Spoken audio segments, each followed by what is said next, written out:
Sorry تطارٹ کیسے ہو گیا، اطر من اللہ صاحب جس طریقے سے کرتے ہیں تو بہرحال تھا، اور باقی جو جج تھے وہ خاموش تھے، انہوں نے اپنا مائنڈ کو بالکل ہولڈ کر کے رکھا ہوا تھا، لیکن دیکھیں وہ کیا کرتے ہیں۔ مجھے تو خیر بہت ہوتا یقین ہے کہ اس فیصلے کا جب حکم ہی دے دیا گیا تھا تو پھر باقی بات رہ کے جاتی۔ ہاں، حفیظ اللہ نیازی صاحب آیا، سان نیازی صاحب کے والد صاحب، انہوں نے کہا میں کوئی سیاسی بات نہیں کروں گا۔ جج صاحب نے کہا آپ تو سیاسی بات کریں گے، میں کوئی سیاسی بات نہیں کروں گا، میں تو عدالت کا شکر گزار ہوں کہ انہوں نے شفقت کی ہے، انہوں نے شفقت کی ہے کہ فوجی عدالتوں کی طرف سے فیصلہ آ گیا، ہمارے بچے کو سزا دے دی گئی۔ تو ایک دم ہولڈ ہو گیا سارے لوگوں نے کہ یہ کیا ہو گیا، جو جس بندے نے درخواست دی ہوئی فوجی عدالتوں کے خلاف اور وہ آج وہ یہ کہہ رہا ہے۔ تو بہرحال شاید وہ سمجھانا چاہ رہے ہو کہ کم از کم اب میں اپنے بیٹے سے ملاقات تو کھل کے کر سکتا ہوں کولڈ لکپا جیل میں۔ تو بہرحال انہوں نے یہ ضرور کہا، انہوں نے کہا کولڈ لکپا جیل میں بنیادی انسانی حقوق ہمارے بچے کو نہیں مل رہے، جتنے بھی قیدی ہیں جو فوجی عدالتوں سے آئے ہیں فوجی عدالتوں والا ہی سلوک ہو رہا ہے۔ تو جسٹس امین الدین نے پھر اور دیگر ججز نے کہا کہ اٹارنی جنرل کو کہ عام شہریوں کے حقوق ان کو ضرور دیے جائیں۔ تو بنیادی طور پر یہی لگ رہا ہے کہ جسٹس جمال مندوخیل صاحب اور مسرت ہلالی صاحبہ ایک طرف ہے اور 5 جج دوسری طرف ہے۔ اب دیکھیں، کل بھی خواجہ عارف صاحب نے کہا کہ کل میرے دلائل جاری ہیں کہ میں اس کو کنکلوڈ کر دوں گا، یہاں یہ پوزیشن۔ ادھر عمران خان صاحب کے وکیل جو ہیں فیصل چودھری صاحب، یا ان کی گفتگو بالکل ڈیفرنٹ ہے، اور کیونکہ کل کے اس ٹویٹ کے بعد عمران خان صاحب کے بہت زیادہ رد عمل آیا نا، اور میں نے بھی آپ کو بتا دیا کہ اب مذاکرات کیسے ہو سکتے ہیں۔ تو یہی وجہ ہے کہ ابھی تک تو 2.25 سے اوپر ہو گیا، ابھی تک عمران خان صاحب سے ان کے مذاکراتی ٹیم کی ملاقات نہیں کرائی جا سکی۔ تو جب اتنے بڑے بڑے ایلیگیشن لگا دیے ہوں، اردلیب وغیرہ سے لے کے یہ تمام چیزیں، موجودہ دور کا یا کہ ماشاء اللہ کے ساتھ اس کا موازنہ ہو، تو یہ کوئی چھوٹی چیز تو نہیں ہے۔ تو فیصل حسین جو ہے عمران خان صاحب، فیصل چودھری صاحب جو وکیل ہے، وہ کہتے ہیں کہ عمران خان صاحب کی جانب سے سخت زبان استعمال کرنے پر تنقید کرتے ہوئے ان وجوہات کو یکسر نظر انداز کر دیا جاتا ہے کہ جن کی وجہ سے وہ سخت زبان استعمال ہوتی ہے۔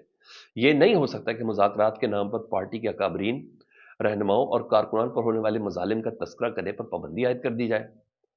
اگر تاریخ میں ایسے اندوناک واقعات ہوئے ہیں تو ان حالات کا موازنہ موجودہ صورتحال کے ساتھ ہونا چاہیے، یا کا موازنہ ادھر سے ہو سکتا ہے، اور یہ سخت باتیں طاقتوروں کو سننا پڑیں گی، یہ ان کا معاملہ ہے جی۔ اور شیخ وقاص اکرم کے جملے بڑے مزیدار تھے، اس کے بعد میں آپ کو دیگر بات بتاتا ہوں۔ ان سے سوال کیا نا محمد مالک صاحب نے کہ عمران خان صاحب نے آرمی چیف کا نام لے کر تنقید کی ہے، تو یہ وقتی ری ایکشن ہے یا عمران خان صاحب واقعی سمجھتے ہیں کہ حکومت مذاکرات میں دلچسپی نہیں رکھتی ہے؟ تو عمران خان صاحب کی برداشت ہے، یہ شیخ وقاص اکرم کہتے ہیں، ورنہ جس طریقے سے فیصلہ سنانے میں تاخیر کی جا رہی ہے، رد عمل زیادہ سخت آنا چاہیے تھا۔ تو شہباز شریف کو جو اردلی کہا ہے تو عمران خان جو ان کو سمجھتے ہیں وہی انہوں نے کہا ہے۔ سر پی ٹی آئی تو عمران خان صاحب کی ساری اسٹیٹمنٹ کے اوپر قائم دائم اور بڑے زبردست طریقے سے چل رہی ہے، ان کا تو ہے ہی نہیں کچھ نہیں۔ میں عمران ریاض خان صاحب کی بھی خبر آپ کو سنانی تھی، انہوں نے کہا عمران خان صاحب کا مائنڈ سیٹ، جو میں بھی کہتا ہوں کہ عمران خان صاحب کو اب موجودہ زندگی کی نہیں آخرت کی فکر ہے کہ میرے مرنے کے بعد میرا نام کیسا ہوگا، لوگ مجھے کس طریقے سے جانا جائیں گے۔ تو عمران ریاض خان صاحب کا ایک ٹویٹ تھا جس پہ وہ کہتے ہیں عمران خان اس نتیجے پر پہنچ گئے ہیں کہ مجھے حکومت ملتی ہے یا نہیں ملتی، لوگوں کو سمجھا دوں کہ پاکستان کا مسئلہ کیا ہے۔ اور عمران خان لوگوں کو بتانے میں کافی حد تک کامیاب ہو چکے ہیں کہ پاکستان کا اصل مسئلہ کیا ہے۔ پاکستان کا اہم ترین مسئلہ اسٹیبلشمنٹ ہے، اور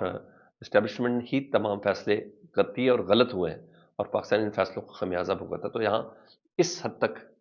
چیزوں کو رکھا جا رہا ہے کہ عمران خان صاحب کی ٹویٹ کو یہ نہیں کہا جا رہا کہ باہر کے ملک سے وہ آپریٹ ہوا تو عمران خان صاحب نے ٹویٹ کیا۔ ہاں، صاحبزادہ حامد رضا صاحب بالکل نیکسٹ لیول پر آئے ہیں، بالکل وہ کہتے ہیں میں نہایت ذمہ داری سے کہہ رہا ہوں، یہ مذاکراتی کمیٹی کے ترجمان ہیں جی، وہ کہتے ہیں میں نہایت ذمہ داری سے کہہ رہا ہوں کہ حکومت خود عمران خان کو 20 جنوری سے پہلے باہر نکالنے کے لیے بہت جلدی میں ہے،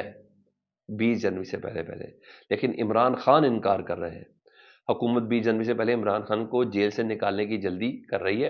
اور اس سلسلے میں بانی پی ٹی آئی کو پیشکش بھی کی جا رہی ہے کہ آپ گھر پر زیر حراست ہو جائیں۔